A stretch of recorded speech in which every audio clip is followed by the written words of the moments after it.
Bonjour, comment ça va? Aujourd'hui, je vais répondre d'une question des examens passés TCF, TEF. Est-ce que l'ordinateur peut remplacer le prof en classe? Pour répondre à cette question-là, il faut faire d'abord l'introduction, puis on va faire des avantages et des inconvénients. On va utiliser les mots-clés pour arriver au niveau B2. On va commencer à lire. Ici, l'école. Ce n'est pas seulement un lieu pour l'éducation, mais aussi pour transmettre des valeurs, les coutumes, apprendre à respecter et à faire respecter, se faire des amis. Aujourd'hui, la nouvelle technologie a bien changé notre vie.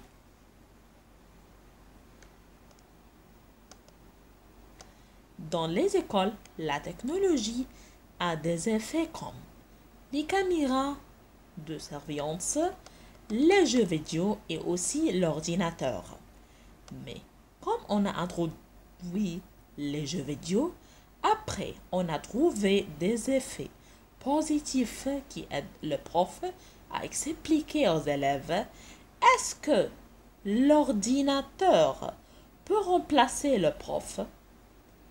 Selon le proverbe français, il y a des avantages et des inconvénients. Alors, je fais l'introduction. Puis, je vais commencer à expliquer les avantages, puis les inconvénients. Ce sera une bonne occasion pour les élèves qui détestent l'école et pour ceux qui n'aiment pas aller à l'école. Le pourcentage des cours privés va baisser de plus en plus.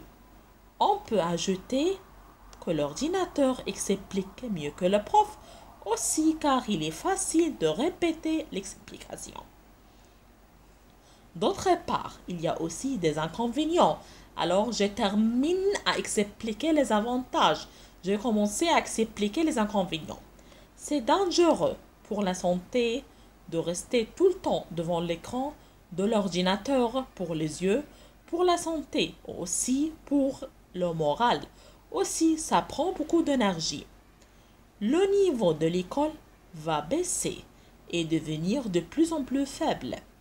Comme on a dit, l'école, c'est un lieu pour transmettre les valeurs. On ne peut pas les transmettre aux élèves par l'ordinateur. C'est aussi un endroit pour apprendre comment réagir avec la société et éventuellement la relation amicale qui peut se créer entre le prof et les élèves est indispensable. D'autre part, si l'ordinateur remplace le prof, alors le chômage va augmenter. Ça va provoquer ou augmenter des problèmes comme les crimes et la violence. Donc, alors je termine les inconvénients. Alors, je vais commencer à mettre la conclusion. Donc, j'utilise le mot donc pour commencer la conclusion. Donc, l'ordinateur ne pourra jamais remplacer le prof en classe. Mais cet appareil peut aider le prof dans son travail. Enfin, il faut faire attention à la nouvelle technologie. Elle ne doit être en aucun cas un frein aux relations humaines ou un substitut. Merci.